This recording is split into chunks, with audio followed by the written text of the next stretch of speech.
Hello campus, back again. Didn't expect it, neither did you. Here we are, Malcolm Blunt, Bard Camp, have another chat. What are we going to talk about? Recent releases? Bill Harvey's travel records? Anything you like, really. The gun? He was entitled to have a gun on the plane as well. Well, that's normal, isn't it? I think it's normal. Yeah, I don't think it was a big deal, in all honesty. And I think also in regards rules and regulations in the 60s when it comes to air travel, we didn't have all the hijackings yet, and we didn't have all the terrorism yet at that time. I think that started in the late 60s, not just at that time. So I don't think things weren't as stringent, especially now compared to now, but back then. And traveling under a false identity as well. This is the same thing I'm going, but these guys all had aliases anyway, so I don't see the massive deal about it unless all his aliases Well, it's all interesting. You know, this stuff gets released at a very late date. It gets released. I think the bit about the FAA is a bit overblown, possibly, because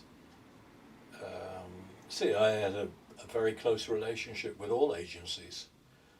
I don't think there's anything new there. If they wanted people, they needed people to drop in for cover purposes, all these agencies were utilized. If you go back to Alexander Rourke's files, for instance, you can find a lot of references to FAA in there because they were on the distribution dissemination list from both FBI and CIA constantly. They were in constant contact because they had shared interests. You know, from an intelligence perspective, that's entirely normal and natural. I would expect it. What's the distribution dissemination list? Well, because of monitoring, say, of the Cuban exile community.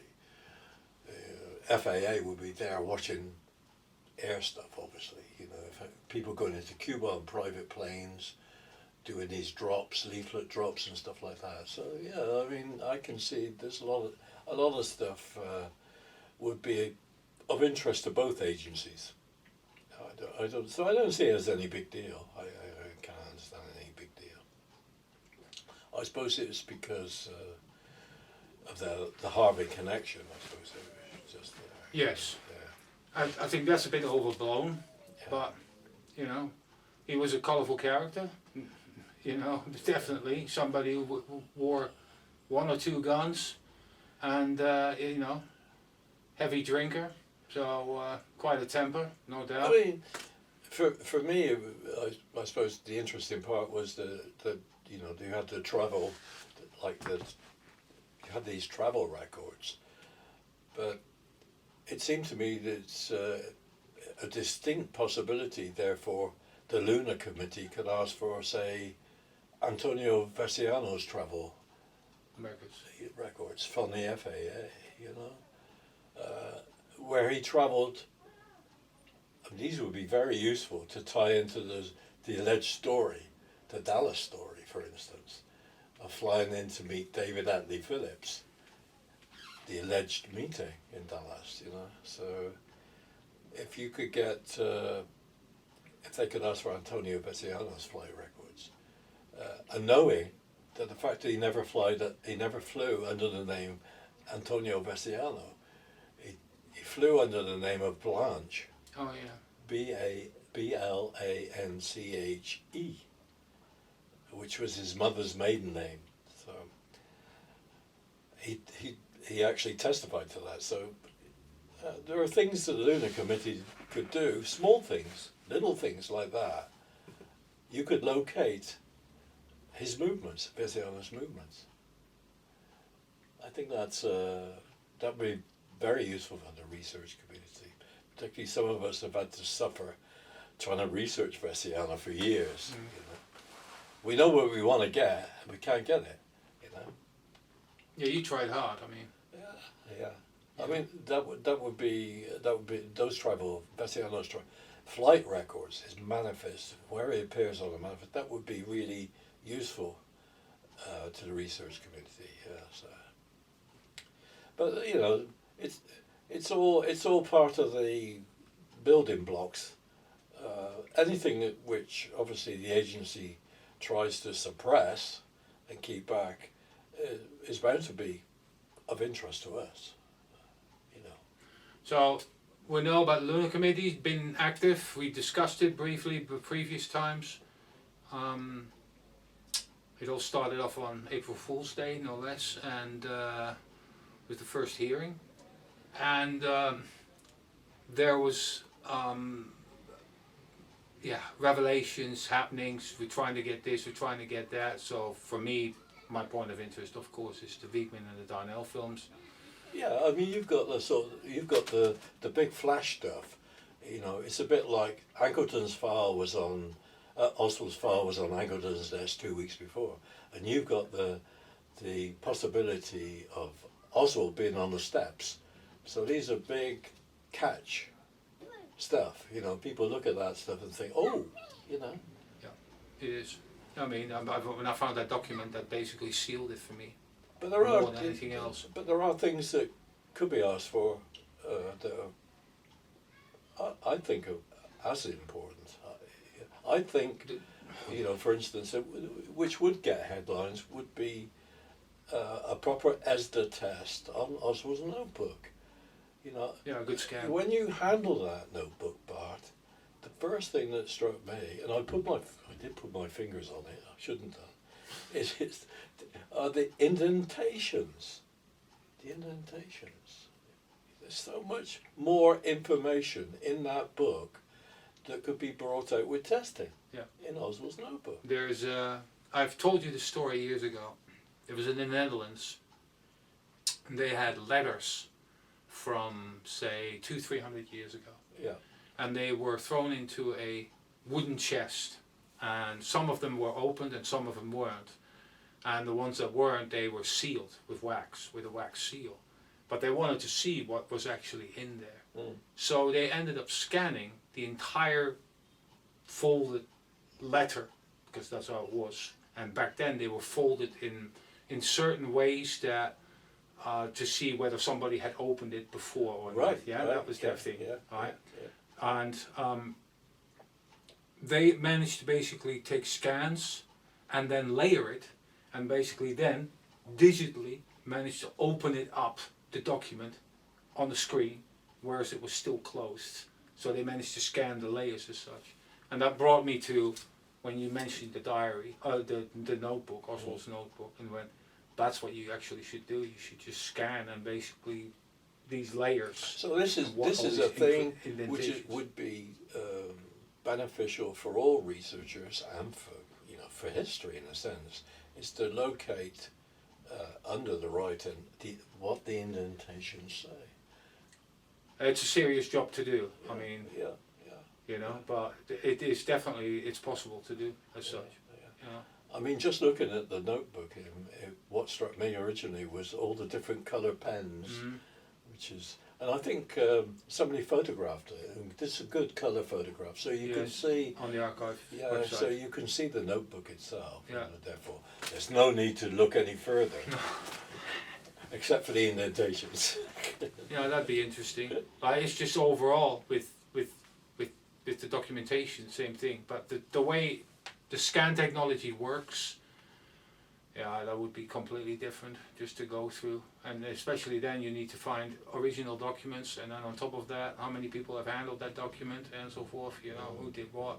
But the notebook, yeah, that could be a really good thing to Now, with regards to the films, Ed Ledoux was wise enough to start a precise wording for the request of the film. Yep. That is basically a petition that is going to be presented to the Lunar Committee. I don't know when yet, but we've got now over 550 roughly signatures, and we need more. And I'm going to post a link underneath the video, and I would like you to be so kind and spend about 60 to 90 seconds into clicking on that link and filling in. And if you want to leave a comment, then you could do that. But otherwise, your vote is just enough. And we're trying to get 1,000 people at least. So there's at least people that say, right, you know what, we need to get this film. And the funny part is that we have both sides of the story. We've got the Lone Nutters and the CTers both requesting this film. That's a good thing, because also everybody sees this, like, whether it's Prayer Man or not, the films should be in the public realm, just good. like any other film. That's really good. And that's the main point, and that's why I basically, for once, just come together and just try and get that film, and basically push for it and talk to people and try and get them to spread the word and so forth. And yeah, all we want is just basically get the originals to NARA. That's all we want. And then from there on, we'll get some high-res scans, and then we'll take it further. And we'll see. Everybody's got at least fair play at it. But now it's all hidden. And it's not just that, those particular films. In fact, all of the NBC JFK Assassination weekend films should be available at NARA. And so it goes for WFAA and so forth. They are practically inaccessible. We're lucky that the ARB was given, I always say Cooper film, but yeah, Roy Cooper, the Roy Cooper film, which is about 50 minutes long of footage of a lot of happenings outside the Texas School Book Depository just after the assassination. And you know what, that's freely available. You can at least go and write the archives when they answer. And yeah, I mean, what's happening now, just forget about it. And get a digital copy of that film. And you know, like I just said, because of what's happening in the States right now, NARA is not open. Maybe skeleton staff, if that, but you know, everyone else has been furloughed. And but yeah, once that gets back to normal, whenever that may be, you know, this is the place to go to get basically get access to these films. It doesn't matter what any other subject, and you can get films of that period or that happening and so forth. But yeah, when it's Kennedy, all of a sudden there's all the secrecy and the hiding and obfuscation. And when it comes to, well, we know that already with the Zapruder film, how long it was at the Time Life building before finally Robert Grodin got a copy and brought it out on the network during the Geraldo show.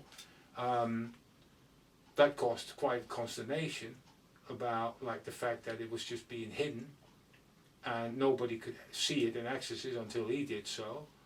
But this is the same, I see this the same as with the Darnell and the Wiekman films. And this is going to cause a massive problem. And this is also why I think it's never going to happen. So, you know, I'm like the Central Intelligence Agency. I hope for the best. You don't know what went into FBI files post 1993, because as far as I'm aware, they still haven't released them. But that doesn't mean anything regarding to the films. I mean, it does, because they sent films and footage, and people came forward. You could have had someone shooting an 8mm film at the front of the book depository. You don't know, because it's not been released. Yeah, we know of people that have been seen with cameras. 89, and that would be in the post-93 89A files and the post-93 175 files. So, you know, it's a simple thing to ask for, you know. But I'm told, well, you have to have every I dotted, you know, Eddie, oh God, I can't be doing with it, you know. Just go and ask. Jesus Christ. And, you know, and it's the same for the church committee files. All you got to do is ask for another search. I did. All the years I was there, every year I would ask the person in charge, can we not go down to the church committee, the legislative archives downtown, and have one more search of the church committee files? No, we won't be looking anytime soon. You know, that's a terrible attitude from the National Archives. How long ago was this? Last time I asked was 2018, I think. You know, 7 years ago. Yeah. You know, they did all their looking. The attitude is the review board took 5 interns down, 2 staffers and spent 5 days, and they got 16 boxes of material. Well, you know, They found something. they got something. That was beyond the first 40 boxes they got. They got church committee themselves searched, and they provided 40 boxes, and then a review board found another 16 boxes in 5 days with 5 interns. So, you know, I think it needs to be done, but, you know, nobody's asking. No, that was my main grievance, because when I saw that puppet show on April Fool's Day, I was like, why doesn't anyone just list all the stuff that is actually we're looking for and needed and so forth? And there was Well, I just think zero. Jeff Morley and Rex Bradford have provided a list of missing stuff. So Well, that's a we good don't know thing. about that. So it's possible that Jeff and Rex will get something, or there'll be somebody looking, hopefully looking for missing stuff. But you know, Yeah, really, the church committee stuff is a separate entity. That's just have another look, a proper look through, taking people that understand the Kennedy case. I mean, ideally, give a security clearance to Rex Bradford and Jeff Morley. Let them go and have a look. See if there's anything that's relevant. yeah, Rex would be great for that. Yeah. Because he's got wide knowledge. So you see, Yeah, it gets frustrating, But isn't that part of the course? The frustrations and Nara, dealing with Nara? Well, it's onwards and onwards and upwards. You know, I went to the Library of Congress with Alan Dale one time, and I was looking for. Well, actually, we looked at David Atlee Phillips' file, which was quite interesting. But then I wanted to get into Howard Liebengood's papers. Who is it? Who's He that? was a senior staffer with the church committee. And he was interested, actually, one of the people he was interested in was Antonio Veciana. That's why I wanted to get to his papers and his files. Well, somebody from the review board did look at Liebengood's papers, but they went from like Marita Lorenz, Frank Sturgis, and they left. Files they never seemed to ask for were like James Angleton's files. I mean, Jeff Morley would be interested in those. Like, why didn't they ask for Angleton's files and Howard Liebengood's papers? I don't know. Anyways, it's a difficult subject because they're not available at the Library of Congress. You have to write to the family and get permission. Oh. So I did. At the time, I asked a very nice Library of Congress employee, and she said that she would be in touch. But I didn't hear anything. I think I've written twice since to try and, at least get some idea if it's possible to look at Howard Liebengood's file. But maybe Jeff Morley will look at this video and think, oh, there's some Angleton files there, I'll go and look. Just planting seeds. Yeah, I don't blame you. I mean, we're far away from all that. I mean, had we been in Washington ourselves or close by, it would have been totally different. Yeah. You know? Yeah. They knew us as the purveyors of documentation, and just every time you see you walking in and go, he thought that Harold Weisberg was a pain in the neck. Try us. But there's definitely other things. I remember there were other things in Liebengood's file which never got asked for by the particular staffer. I can't remember who it was now. That looked at those files. I'll have to check your archive. What I Yeah. find on that. Liebengood. Liebengood, yeah. Okay. Howard Liebengood. Oh, interesting. Another lead. So, yeah, I mean, there's a lot of stuff, as we've talked about before, in private collections, I think, that you never quite get to. The Holland McCombs collection was good. I got part of it. I didn't get the good stuff. Well, did any of us? No, but you know what? I just read all the. they sent me 2 shipments of PDFs because I had to scan it all in, and then the third bit was all the Warren Commission related stuff, and then it went quiet.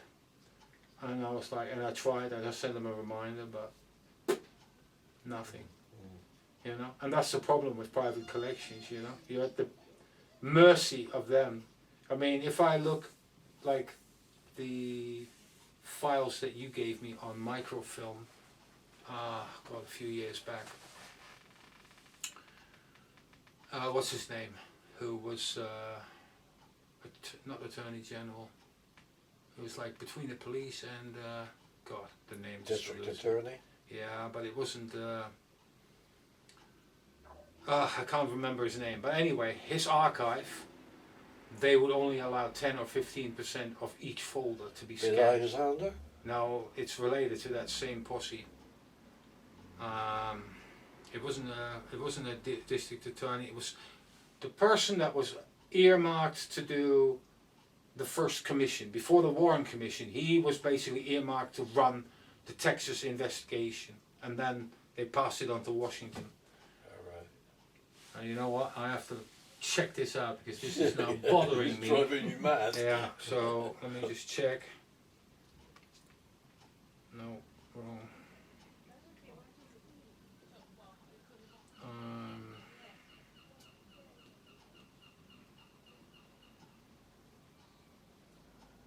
Be North Texas, wouldn't it? Oh, when the name comes back, there we go. Oh yeah.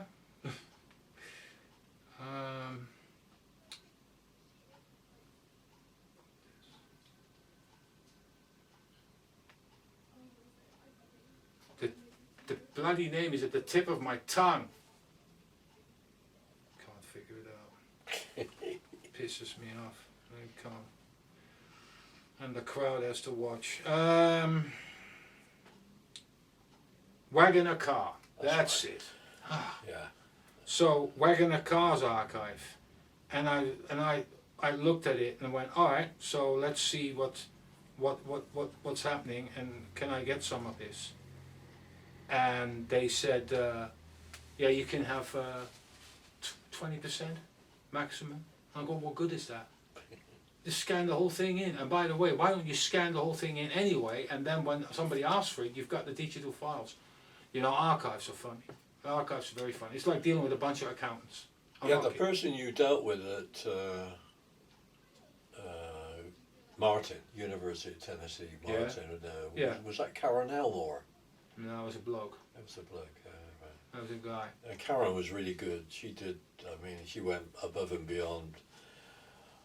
I couldn't knock it. And I got some great info, personal info about the Holland McCombs collection. The fact that when he died, they only had one part of it, and the other part, which was promised, of the McCombs collection, never arrived. Never arrived. Went in the incinerator, in an oil drum, just burned away. Yeah. Yeah, I mean, yeah. Like I said, like the agency says, hope for the best, expect the worst. So, Right. but yeah, so but there's these private archives. That's you're at their beck and call basically. They're like, well, what they want to give you or not. It helps sometimes. I mean, when I went, I think they're very valuable, extremely valuable. I mean, when I went to Gainesville, the Smathers Library, they had a collection there, and that really was the basis really of Joe Mannon's book, The Great Game in Cuba. Okay. There was so much material in Yeah. there, and there was so much useful material. I mean, although it had been screened by the agency, I think it had been screened by the agency, you still had, for instance,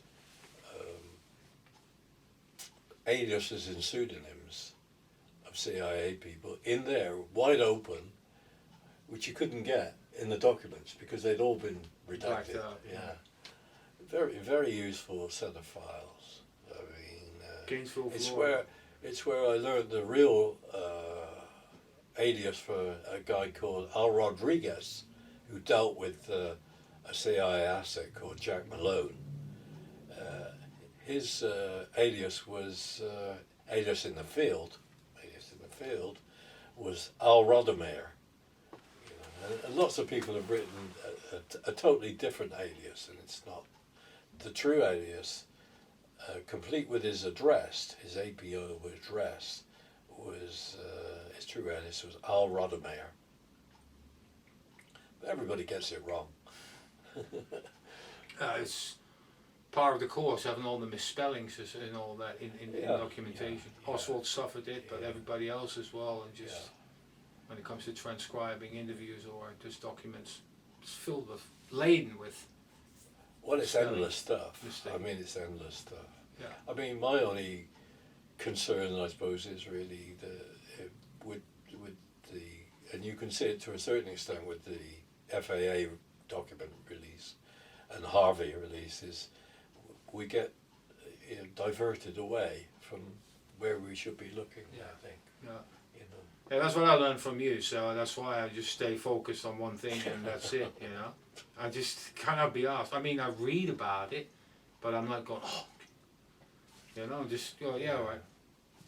That's, I mean, by keeping that focus, you know, I also spare myself a lot of wasted time, and just go like, no, that's my only area of interest that I basically want to focus on. Yeah. Let's talk a bit about, because we only broached this subject only briefly, shortly, your period of the Warren Commission documentation that you were investigating.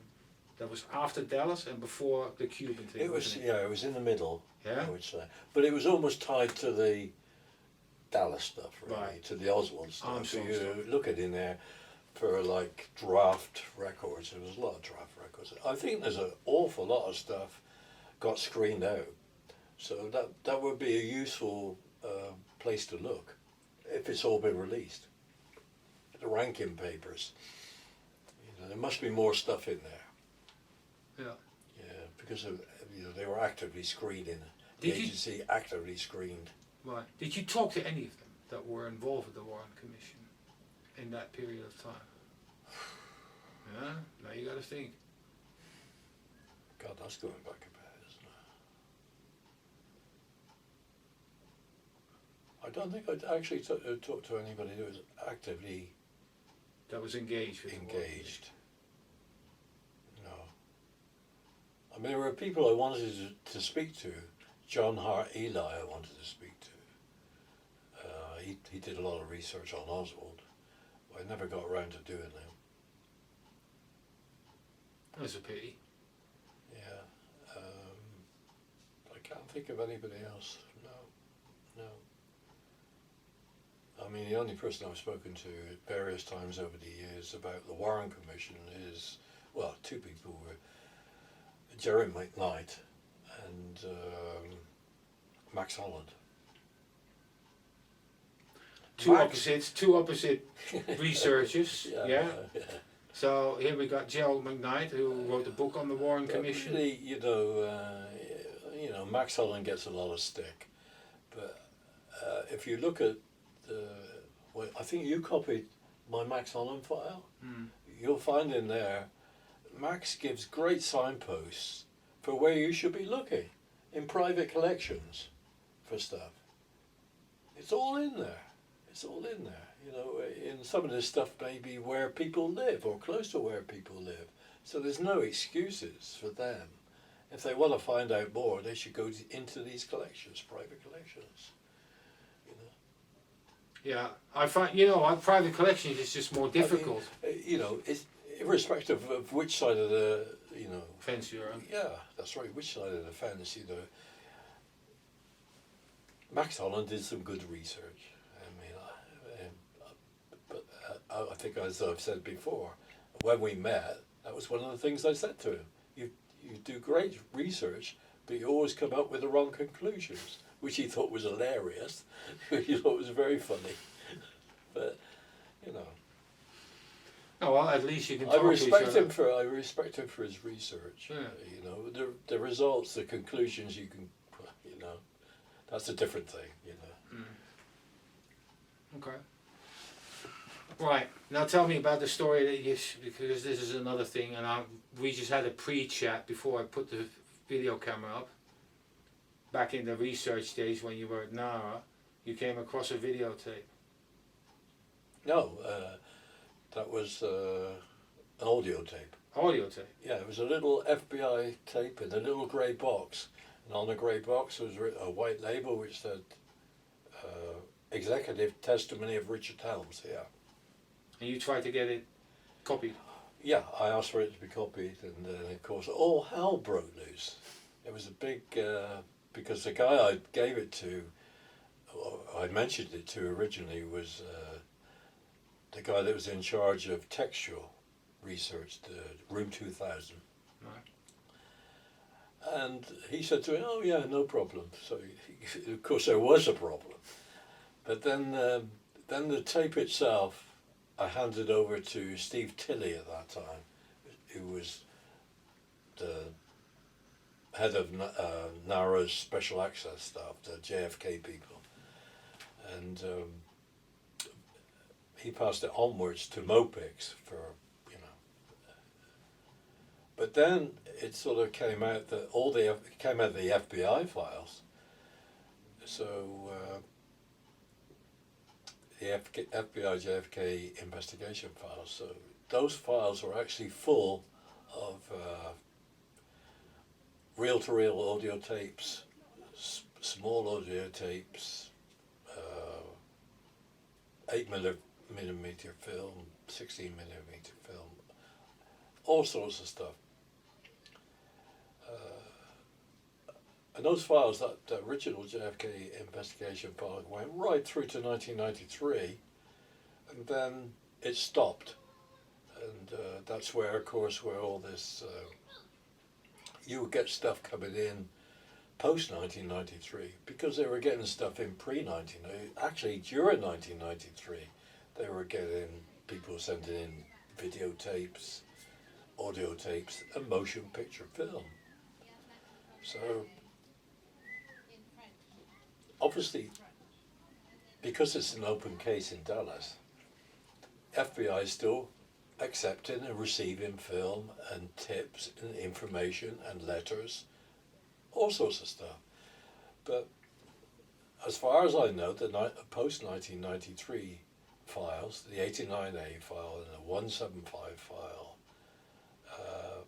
we haven't seen them. The last file I looked at was describing the 1993 Ask JFK conference. So, post-1993, one presumes the FBI were still monitoring the conferences. Oh, we haven't had any of that. None of that. And we don't have a clue about what witnesses may have come forward, what audio material they have, what movie material they may have, what video material they have. Yeah, because the Stoneville kicked something off. You know, the fact that requiring for You the could documents. imagine post 1993 it would have been a landslide of stuff coming in. So that stuff needs to be got. You know, the Lunar Committee. If anybody is watching this, you know, let's have the post 1993 FBI 89A files released. And if they are released, please let somebody know so they can go to NARA and ask for some of this stuff. 89A. 89A files post 1993 and the 175 and the 175A files. There would be JFK investigation files, FBI. Yeah, but the bureaucrats, that's where the juice is. As far, I mean, you know, I know you're after the spooks and all that, but they talk in such a particular way. It's never straightforward. Whereas with FBI, you just have box standard bureaucrats basically just writing down what was right in front of them and the time frame as well. You know, I love the one from Well, Bookhouse. I still say to you, you know, the Wigman film, Wigman, It's not Weigman, it's Wigman. and Darnell, Yeah. they would certainly have had their fingers on it, the FBI. Oh, I'm not not surprised if that were the case. I would not be surprised.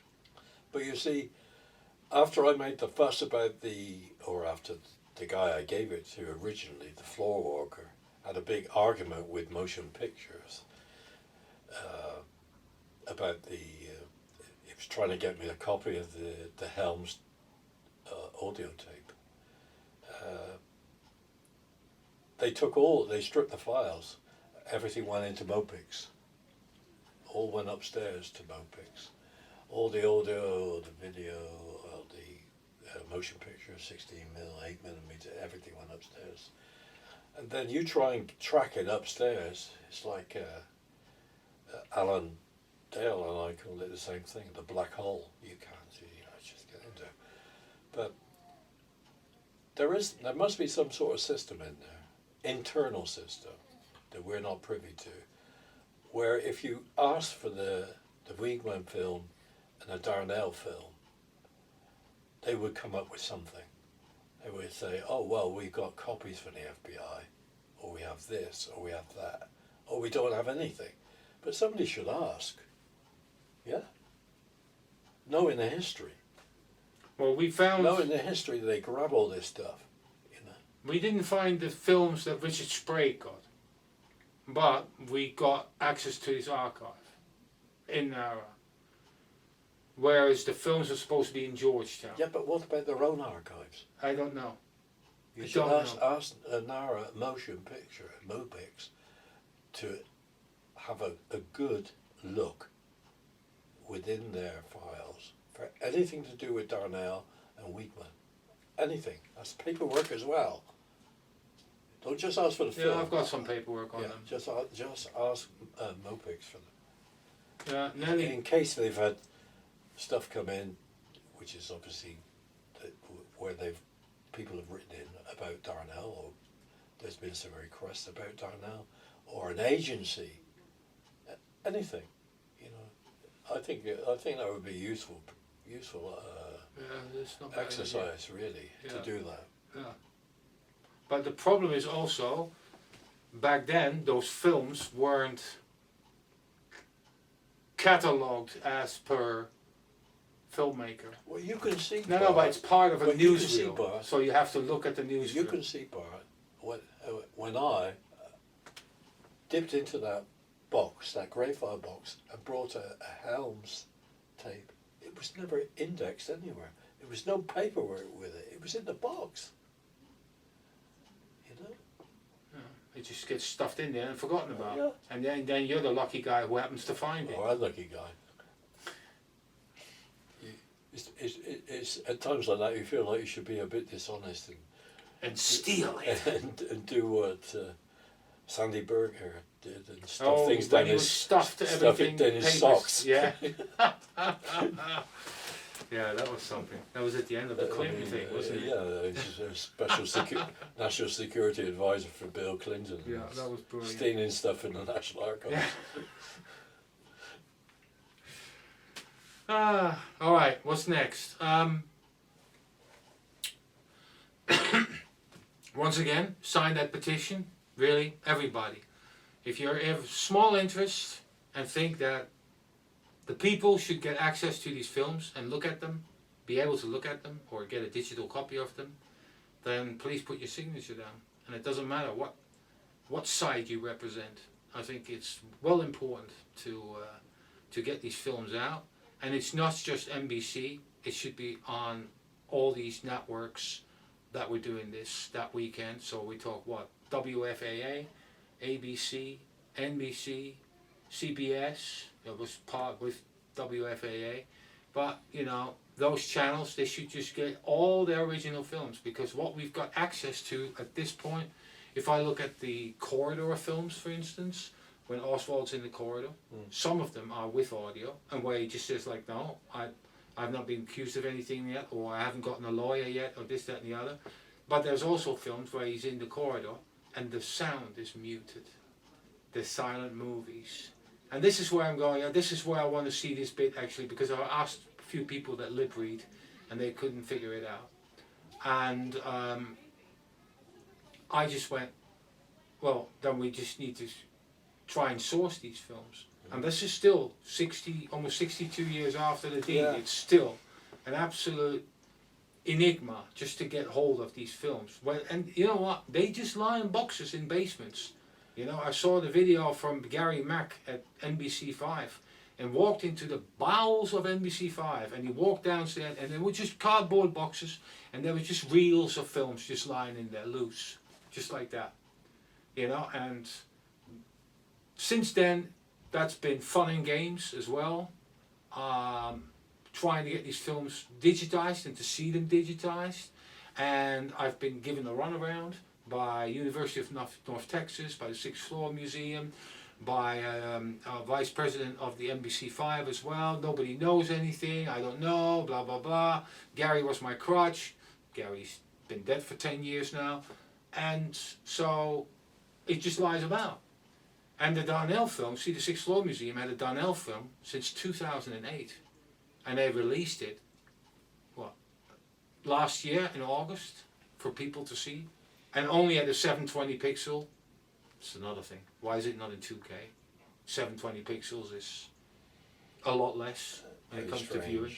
It's all these little fun and games, and like you always describe it, as kicking the can further down to the road, down the road.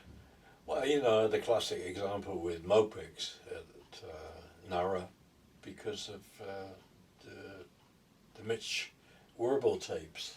Oh yeah, Yeah, the Mitch magnetizing Werble. of that. Yeah, well, whatever happened there. I mean, started asking for them in '97. No, we can't find them. And then ask every year. Well, several times a year. And then eventually finding them on the, on the shelves in DVD form. And then they've been white noised out of existence. And the fact that they're on DVD form is really funny because they must have copied Well, these at some point. CDs. Oh, CDs, but Yeah. at a certain stage in the 80s they must have copied that over.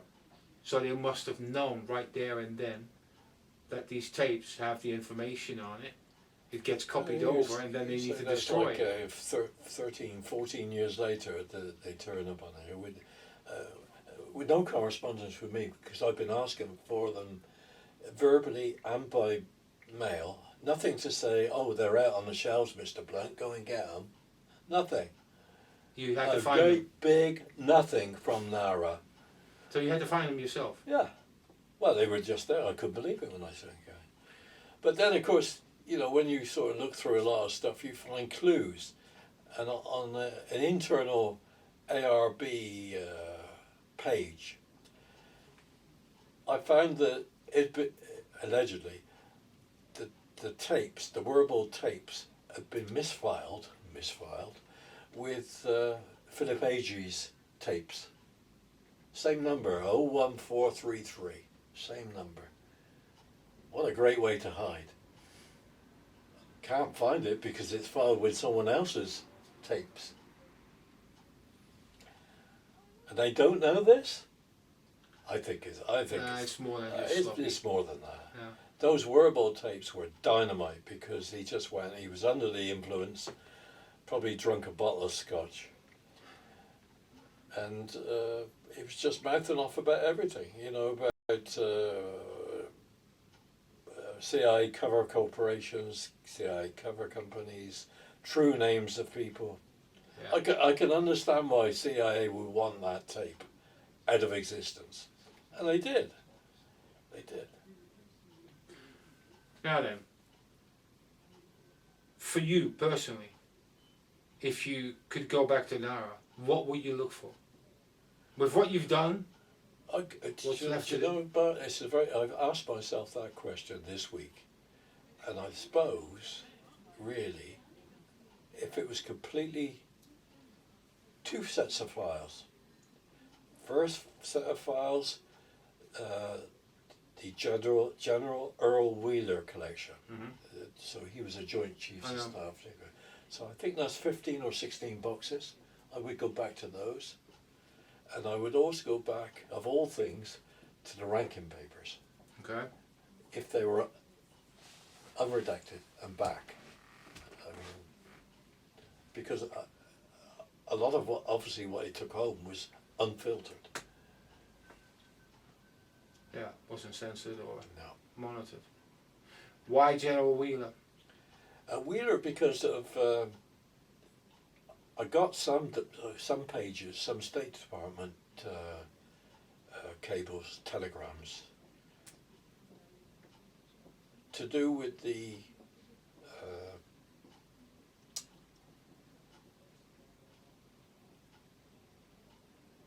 Honolulu conference, the people that set up the Honolulu conference. All right. And What flights I, you copied? I copied some, but I didn't copy all of them, and that's a big regret for me because I wanted to get in now. Because when you look later and you're going so quick, I got 3, and the 2 main organisers of the conference were, understandably, Henry Cabot Lodge and Dean Rusk. But the actual alteration of the dates of the conference, bringing it forward to that particular Timestamp, yeah. time scale, that was between Henry Cabot Lodge and Dean Rusk. And there were other cables, some of the earlier cables on that, and some of the later ones I didn't get. I didn't copy. So that's one reason I want to go back to General Wheeler's papers. Plus I think they're pretty open papers, and I got some of the stuff out of Califano's office, and that was useful stuff as well. Later on, when you're talking about operational activity between the Army and CIA. I mean, I could go on and on and on. Go on.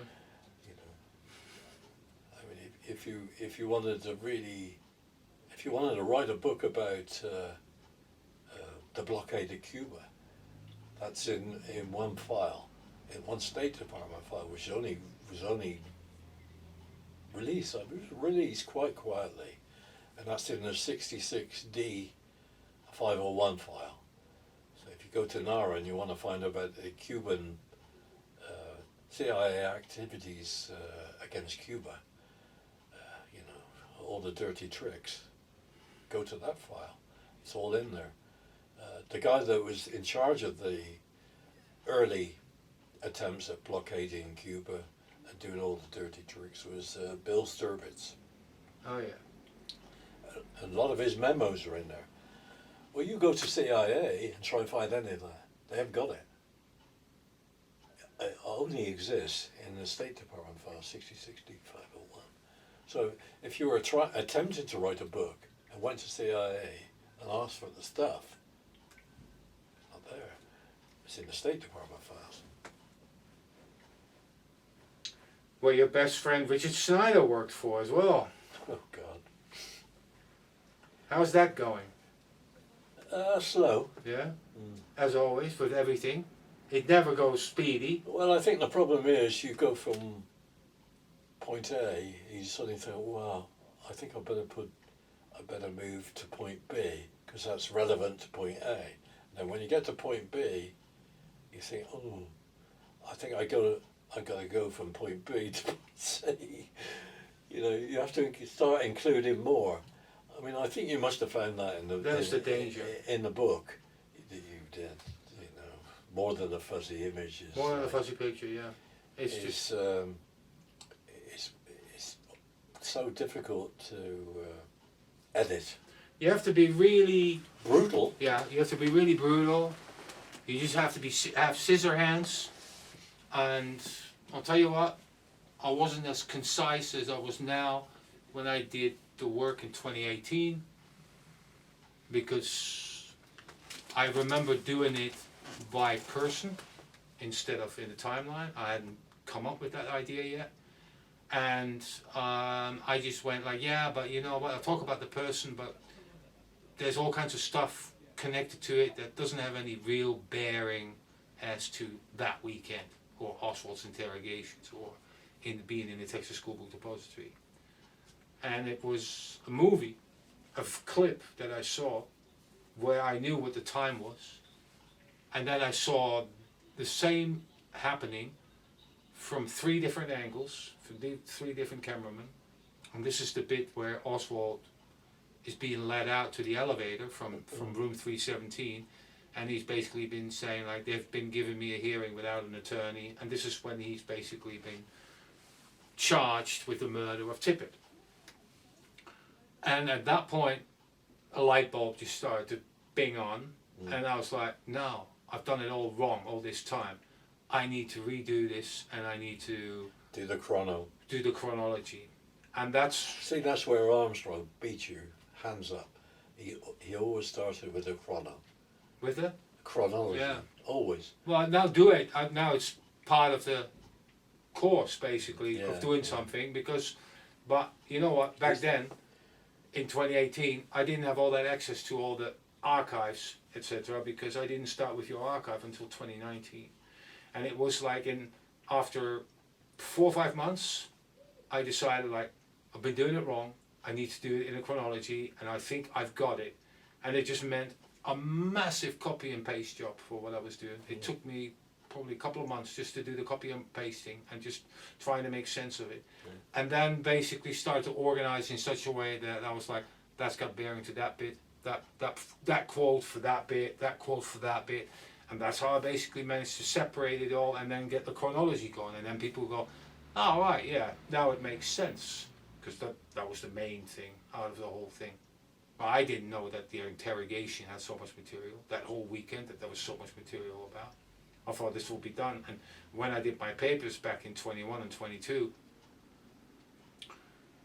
I never thought that the interrogations paper was going to be so massive, so bulky compared. I mean, the Texas School Book Depository chapter and the Prayer Man chapter are short compared to the interrogations chapter, you know. And then I was completely surprised by the amount of what was actually been said about it, and no one has actually dug into the interrogations like that. I mean, May Brussels. You see, I was wondering. I didn't get them all, but it's something I wanted to get and never got. What's that? Was Paul Hoke sent to AJCA? the National Archives, Right. sent to the ARB, Right. lots of garrison documents which we don't see. We haven't. I certainly hadn't seen these before. He must have got them from somewhere, and somebody said that maybe Fensterwell gave them to him. But some of those documents, as you know, the garrison stuff, some of the witnesses were relevant to right back to the day of the assassination, practically. I mean, he interviewed people, or his staff interviewed people that were witnesses. Hogue did great stuff on the military intelligence.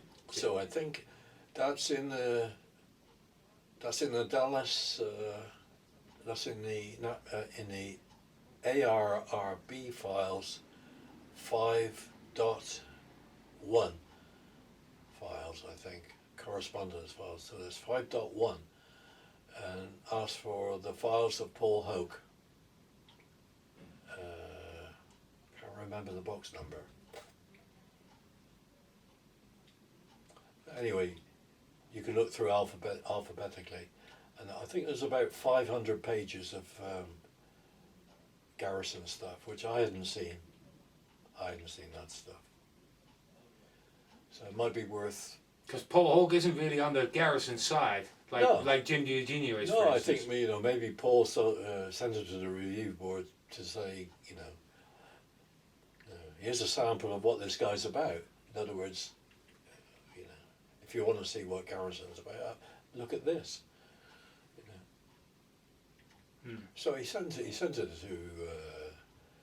the ARB, and it's in the 5 series correspondence under Paul Hoke. I think it's about 500 pages. Where we're going to find the John McNaughton papers. He's not a guy that really knew a lot. Yeah, we discussed this before, so I just wanted to refresher. If there's anybody out there can access John McNaughton's papers and see what he's committed to the file, I don't know. I have no idea. we certainly had that page and a half, which I found in Bella Abzug's files. Oh, yeah, the Abzug here. About about the man that Carcano. Interesting read, So Not very. The Abzug hearings doesn't get a lot of publicity like HSCA or Church or the Schweiger Haag. It's just. she did a lot of good work. Yeah. Especially with the National Archives, she held their feet to the fire. She said that she told them that they were illegal. What the documents they've been classifying was not legal. What they've been doing was not legal. So Interesting. So, yeah, she was good. She did stuff. Okay. There was just so many different people that you could look at when you go to the National Archives. It's hard not to get distracted because you always think there might be something there, and you just end up having to go through. You have to go through everything before you can say, "Oh yeah, that was a waste of time," or "That, I got a few Well, I things." think NARA's own files are very, very interesting. If you're looking at the medical evidence, for instance, you should look at their own internal administration files. Definitely. Yeah, no, I have to say also, although I'm not sharing that yet, but you've got some really cool autopsy photo related documentation. Again, explaining in detail about what happened, how it was done, the Evelyn Lincoln thing of handing things over, all that drama. Yeah. And you know what, again, Thomas Kelly is just fully involved in that whole thing, yeah? If you talk about the bandit, Thomas Kelly, I mean, he lied to the HSCA, his name does show up. Yeah, but what I found interesting is that something I overlooked, but a few weeks ago, I was working on an article about who could potentially see Oswald, and then it brought something up that I had overlooked or forgotten about. But so the fact is that Kelly didn't arrive until the evening of the 22nd. He was out of the state, and he needed to jump on the plane and basically come down there. The earliest sight of him is when they're walking towards the press conference. He's very distinctive. He's got a black fedora hat and he's got circular glasses. And he's also, if you go onto my website on prayer-man.com and you find the Secret Service section and go to Thomas J. Kelly, you can see a picture that he's practically leaning against one of the TV cameras right to the left of Oswald. So he had a really distinctive outfit, and he's also photographed with escorting Marina Oswald on the 24th and so forth. And coming down those steps, these pictures are at the University of Texas, North Texas, yeah. There's a document in Kelly's reports about the Oswald interrogation, and he doesn't start typing anything out until Saturday the 23rd, because he's not present on any of the interrogations, which I think were 4 or 5 on the Friday, but on the Saturday morning he's part of it. And in that document he clearly describes that Oswald said he was standing outside. So it's not just the first interrogation that he's mentioned this. I was outside in front with Bill Shelley, or I was outside watching the presidential parade. There was another occasion that he said where he was at the time of the shooting. I think it's quite important that you sort of like, we can overlook things that are like handwritten and notes and stuff like that. I've got Betsy Wall's notes. I've always got Betsy Wall's notes. Right. And I was looking through some that were discarded notes, and found a key thing about the early documentation on Oswald, which came in from Moscow, the State Department stuff, and then probably the first 5 or 6 documents that came in, where Betsy has obviously sat down, and she sat down with 2 sets of files. She sat down with a 201 file, and she sat down with an officer's security file.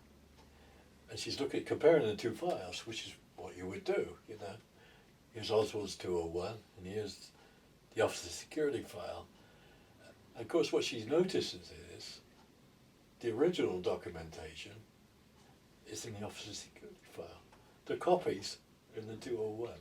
So we know the originals went to the officer's security, you know. And that tells us, of course, you know, because of the way they handle documents anyway,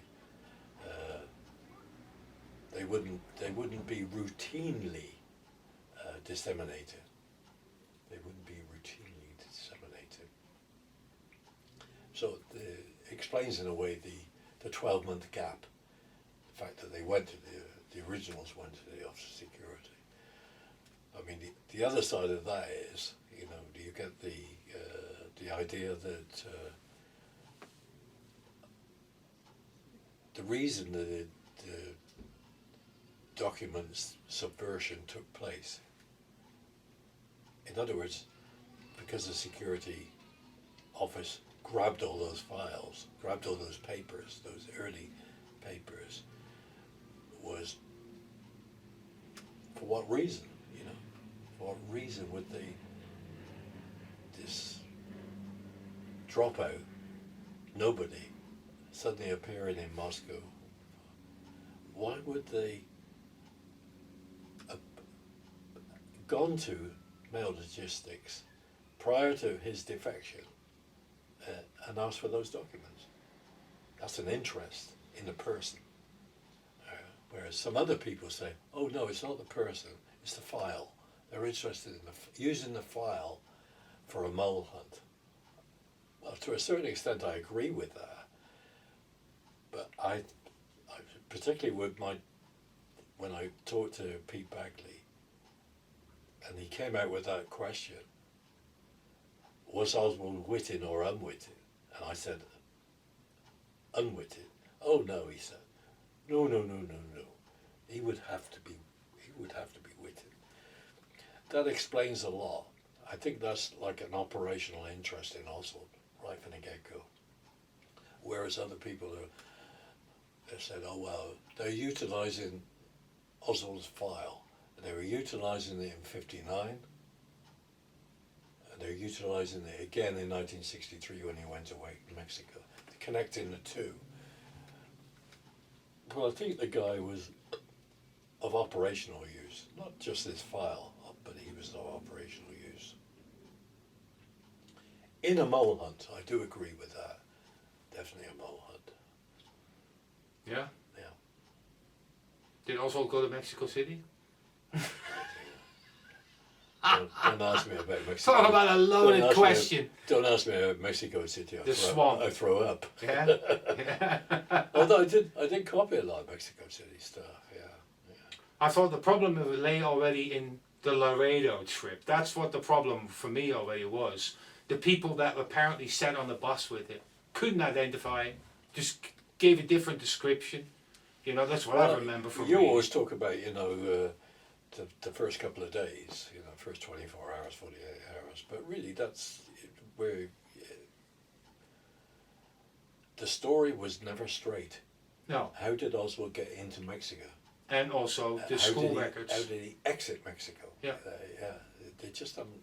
The school just records not right. being picked They up. talk to all these people, you know, and you get different stories. The Mexican immigration people are all different people, everybody writes something different down. So it just demonstrates there's something not quite right about the Oswald Mexico trip. Mm. What it was, I don't know. I have no idea. Because there's a lot of documentation on Mexico City. I mean, you've got a lot. I've handed most of it over to David Josephs and some other people. But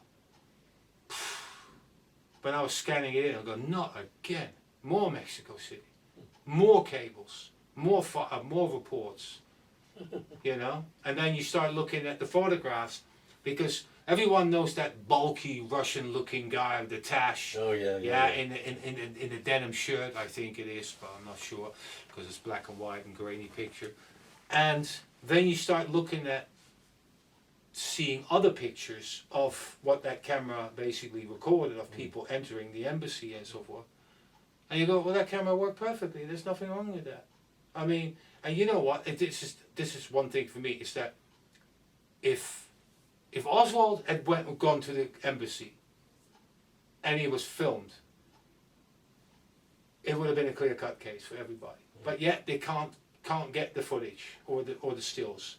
The voice is another thing when they basically went like, this doesn't sound like Oswald at all, you know, and Yeah, but they would know this. yeah, CIA would know this. They had technology for analysing voices. You know, they were subject to voice prints, voice analysis. They did all this stuff. They would know if it was Oswald or not Oswald. You know. yeah, the Hey, swamp. back then, you know, I'm not talking about here. But I mean, like this morning I had a look on the Education Forum, and somebody's written about this 350-page report. Yeah, the KGB There's a report. bit there which is highlighted in blue, and it says something about LBJ asking about the Chinese-Cuban connection. The Chinese-Cuban connection. That rang a bell with me because it seems to be that there was a big effort to push the responsibility of the assassination of President Kennedy onto a Chinese, what they call a Chi-Com plot, a Chinese communist plot. Right.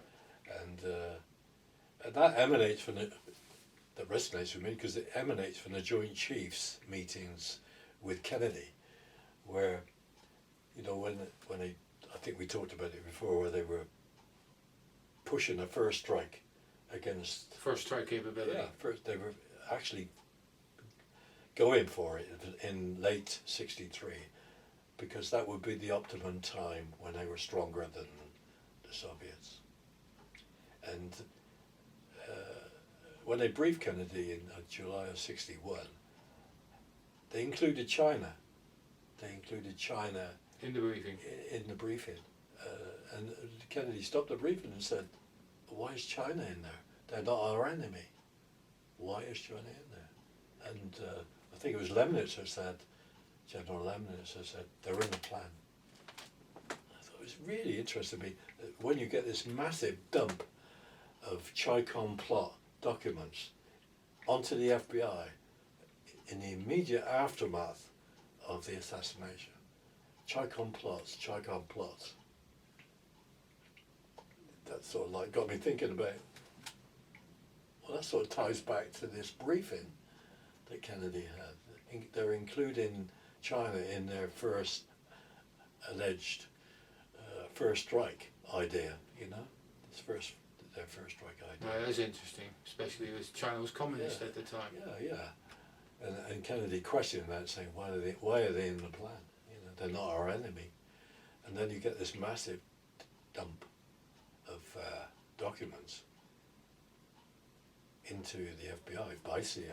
And they're all sort of like, all these papers, using a French diplomat as a source. But then you go to this little snippet, this tiny little one line, and it says that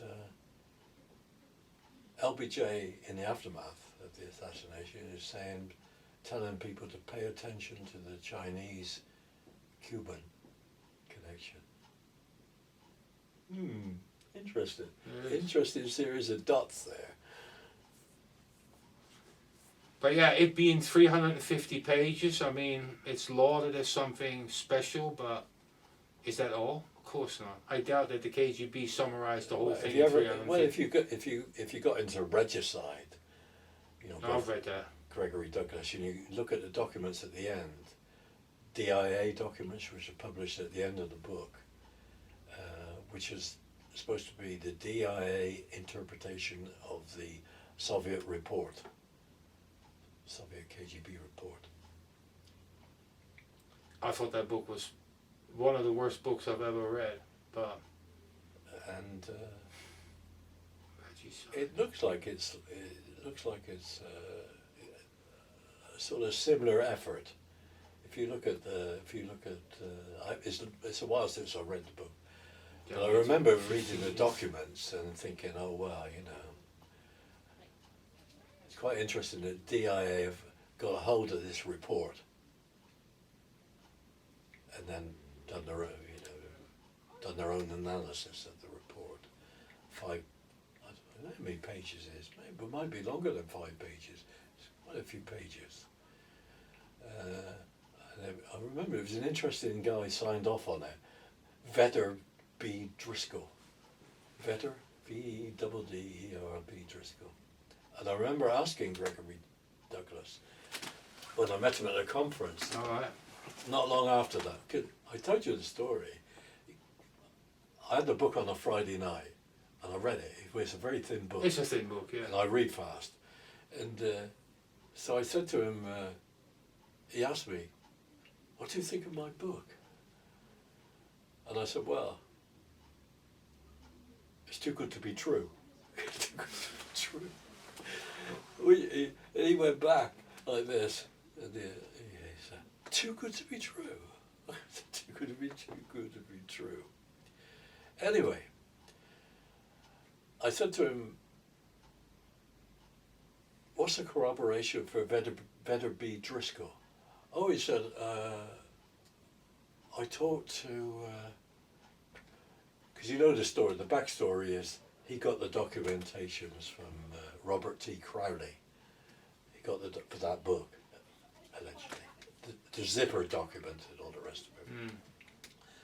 So the Vetter B. Driscoll description of the Soviet report, he says, came out of Crowley's files. So I tried to buttonhole him on that. I said, well, did you get any corroboration for that letter? Did you try and speak to Vetter B. Driscoll? Well, he's dead. I said, okay. Vetter B. Driscoll was deceased. But I did talk to his widow. So, and make of that what you will. Anyway, so right. That's what you have to put up with over the years. Yeah, I know. It's all part of the course. But he followed me around at that conference, Gregory Douglas. And every time he'd come up, sometimes he'd come up behind me and say, too good to be true. So That must have stung. I don't think he was impressed. No, that must have stung if he repeated a few times like that. I don't think he was impressed. Oh well. We're going to have a quick tea break. We'll be back later, maybe for a short bit, and talk to you then.